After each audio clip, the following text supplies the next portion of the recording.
How you friends, तो कैसे हैं आप सभी। आई होप आप सभी अच्छे होंगे। आपका स्वागत है हमारे आज के वीडियो सेगमेंट में। आज हम बात करेंगे चैप्टर 32 के बारे में, जो कि हमारे भारत के संविधान के अंदर कॉन्स्टिट्यूशन ऑफ इंडिया के अंदर बताया गया है। और कॉन्स्टिट्यूशन ऑफ इंडिया के अंदर चैप्टर 32 डील करता है freedom of trade, commerce and intercourse के बारे में।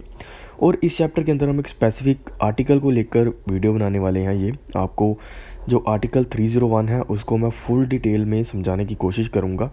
हालांकि मैंने आर्टिकल 301 से लेकर 307 के ऊपर पहले वीडियो बनाई हुई है। अगर आपने वो वीडियो नहीं देखी सो मैं ऊपर आई बटन में लिंक मेंशन कर दूंगा, सो आप उसको भी देख सकते हो।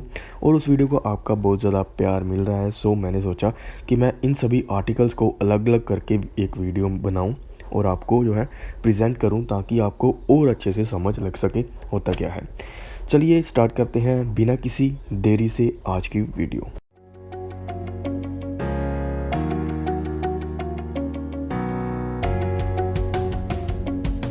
सबसे पहले फ्रेंड्स मैं आपको बता दूं, जो चैप्टर 32 है वो कहता है freedom of trade, commerce and intercourse के बारे में। फ्रीडम क्या होती है? फ्रीडम होती है आज़ादी। ट्रेड क्या होता है?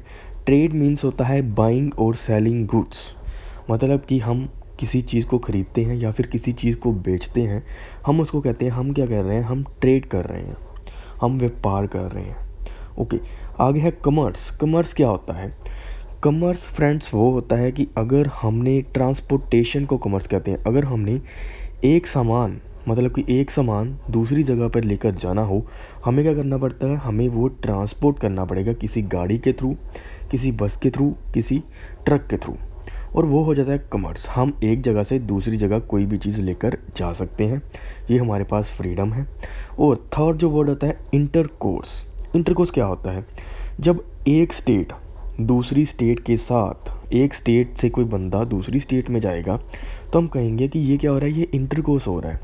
या फिर हम ऐसा कह सकते हैं, जब कोई एक गुड्स, जब कोई एक चीज़ एक स्टेट से दूसरी स्टेट में जाएगी या फिर एक जगह से दूसरी जगह पर जाएगी, तो हम कहेंगे ये क्या हो रहा है, ये इंटरकोर्स हो रहा है दो स्टेट्स के बीच में।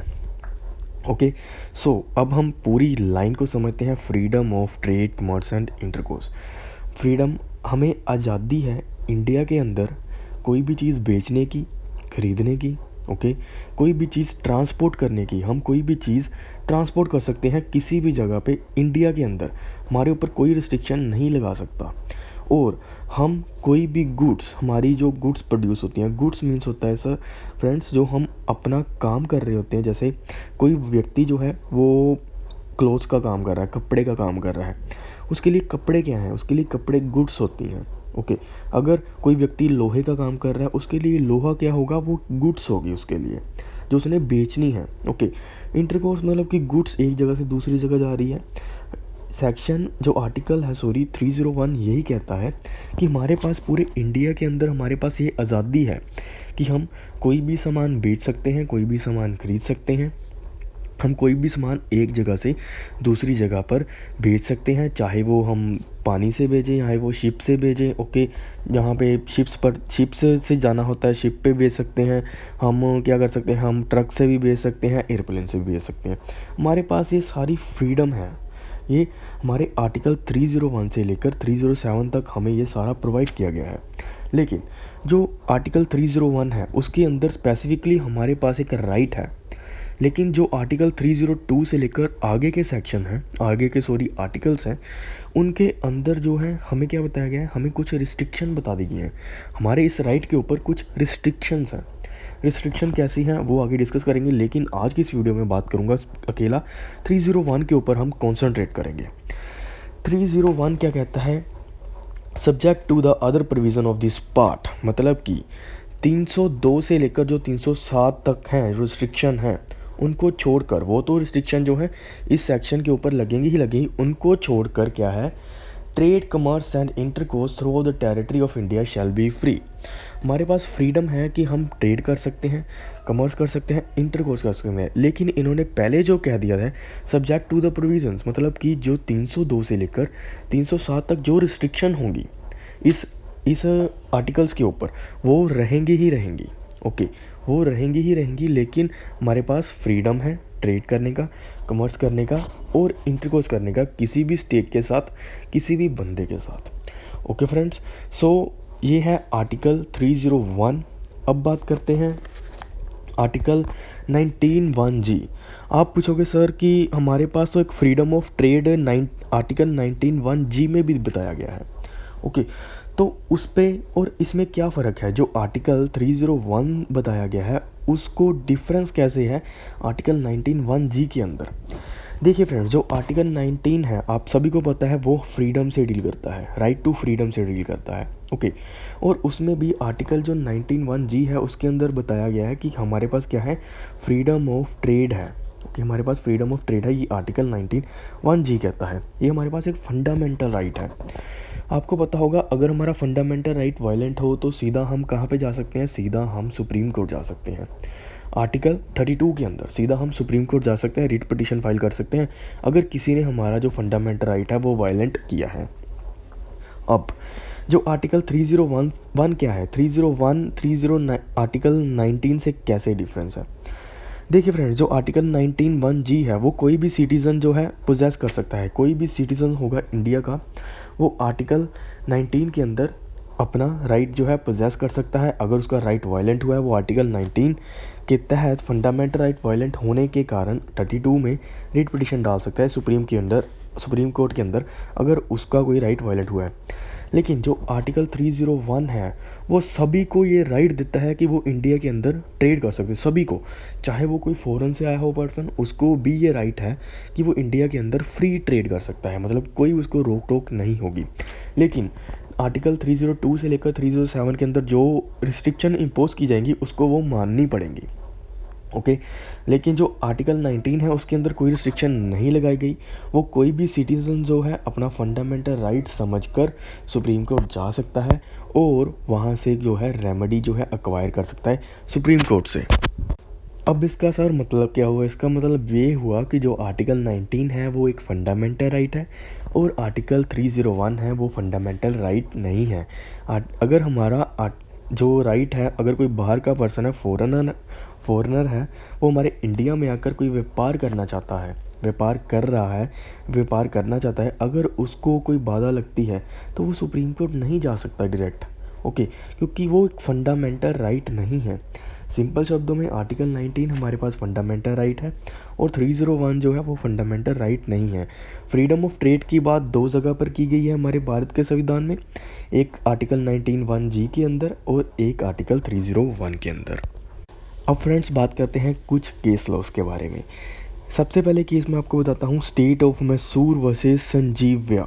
ये एक केस है। ओके, इसमें क्या हुआ था, इसमें जो गवर्नमेंट थी, मैसूर की गवर्नमेंट थी, मैसूर की गवर्नमेंट ने एक एक्ट बनाया हुआ था। क्या था? Mysore forest act 1900। ये एक्ट बनाया हुआ था। इस एक्ट के अंदर क्या था, एक रूल बनाया था इस गवर्नमेंट ने कि जो फॉरेस्ट से, जो जैसे फॉरेस्ट की लकड़ी होगी, जो फॉरेस्ट के अंदर, जंगल के अंदर लकड़ियाँ होती हैं ना, उनको क्या किया जाएगा, उनको ट्रांसपोर्ट नहीं किया जाएगा। मतलब कि एक जगह से दूसरी जगह पर नहीं लेकर जा सकते। कब? सनसेट एंड सनराइज़ के अंदर। ओके, मतलब रात को हम जो लकड़ियाँ थी, जंगल की, फॉरेस्ट की लकड़ियाँ जो हैं, रात को हम एक जगह से दूसरी जगह पर नहीं लेकर जा सकते थे। तो इसमें सुप्रीम कोर्ट ने क्या हेल्ड किया था? इसमें सुप्रीम कोर्ट ने कहा था जो इस गवर्नमेंट ने ये रूल बनाया है, ये क्या है, ये वाइड है, क्योंकि ये रेगुलेटरी रूल नहीं है, ये लोगों के फ़ायदे के लिए रूल नहीं है, ये उनके ऊपर एक कंडीशन इम्पोज कर रहा है कि आप इतने समय में आप जो है ये लकड़ियाँ लेकर नहीं जा सकते, इतने समय तक आप काम नहीं कर सकते, कोई भी काम नहीं कर सकते। सो ये एक रिस्ट्रिक्शन है उनके फ्रीडम के राइट पे और काम करने के राइट पे, ये एक रिस्ट्रिक्शन है। इसलिए सुप्रीम कोर्ट ने इस रूल को क्या कर दिया था, इस रूल को वाइड कर दिया था। ये रूल नहीं माना जाता अब। ओके, ये क्या करता था, ये आर्टिकल 301 को इन्फ्लिक्ट करता था, आर्टिकल 301 को हटाता था। इसीलिए इस रूल को क्या कर दिया गया, इस रूल को ख़त्म कर दिया गया। और अब क्या है, अब फॉरेस्ट के अंदर, जंगल के अंदर कोई भी कभी भी जो है उसकी मतलब उसकी गुड्स जो पैदा होंगी वो एक जगह से दूसरी जगह लेकर जा सकता है। और इसके साथ ही मैं आपको एक और बता दूं, अगर कोई पब्लिक ऑफिसर, पब्लिक सर्वेंट जो है आपको ये कहे कि आप रात के 9 बजे के बाद काम नहीं कर सकते, अपनी शॉप ओपन करके नहीं रख सकते, सो ये भी क्या है, ये भी आपके फ्रीडम ऑफ ट्रेड के ऊपर क्या है, रिस्ट्रिक्शन है। आप उसको कहना नहीं मान सकते, आपके पास ये पूरा फ्रीडम है, जब चाहे तब आप जो है अपनी शॉप ओपन करो, अपना काम चलाओ, आप उसकी बात जो है नहीं मानोगे और आपको माननी भी नहीं चाहिए। अब एक और केस लो देखते हैं, आटिया भरी T company versus state of Assam के बारे में। इस केस में क्या हुआ था, इस केस में हम जो असम टैक्सेशन की वैलिडिटी चेक करने के लिए ओके पिटिशनर ने क्या किया था, पिटिशन फाइल की थी सुप्रीम कोर्ट के अंदर। उन्होंने ये कहा था कि जो असम टैक्सेशन है, जो असम टैक्स है, वो क्या करता है, वो ट्रेड को, कॉमर्स को क्या करता है, कॉमर्स को, ट्रेड कॉमर्स को रिस्ट्रिक्शन लगाता है उसके ऊपर। ओके ये आर्टिकल 301 को क्या करता है, ओवर रूल करता है, रिस्ट्रिक्ट करता है। इसमें क्या हुआ था, इसमें जो पिटिशनर था ना, उसका जो टी ग्रोइंग का काम था, मतलब कि वो टी जो था, टी के पौधे उगाता था, टी की क्रॉप्स उगाता था और उसको जो है एक्सपोर्ट करता था, कलकत्ता में भेजता था। और कलकत्ता में भेजने के लिए उसको असम से जो है अपनी टी को एक्सपोर्ट करना पड़ता था, असम से होकर जो है कलकत्ता जाती थी वो टी। ओके जब वो असम से जाती थी तब असम के अंदर एक टैक्स लगता था, असम टैक्स लगता था। ओके अगर आपने को है एक्सपोर्ट करना है कलकत्ता के अंदर। सो इसमें सुप्रीम कोर्ट ने ये कहा था, जो ये टैक्सेशन है, जो असम ने टैक्सेशन एक्ट बनाया हुआ है, ओके ये क्या है, ये वाइड है, क्योंकि ये क्या करता है, ये डायरेक्टली एंड इमीडिएटली जो मूवमेंट ऑफ गुड्स है उसको रिस्ट्रिक्ट कर देता है। मूवमेंट ऑफ गुड्स मैंने आपको बताया कि एक जगह से दूसरी जगह पर अगर गुड्स जा रही हैं, उसके बीच में कोई रुकावट आ जाती है, ओके उसके बीच में कोई रुकावट आ जाती है, तो वो हो जाएगा immediate and direct the movement of goods.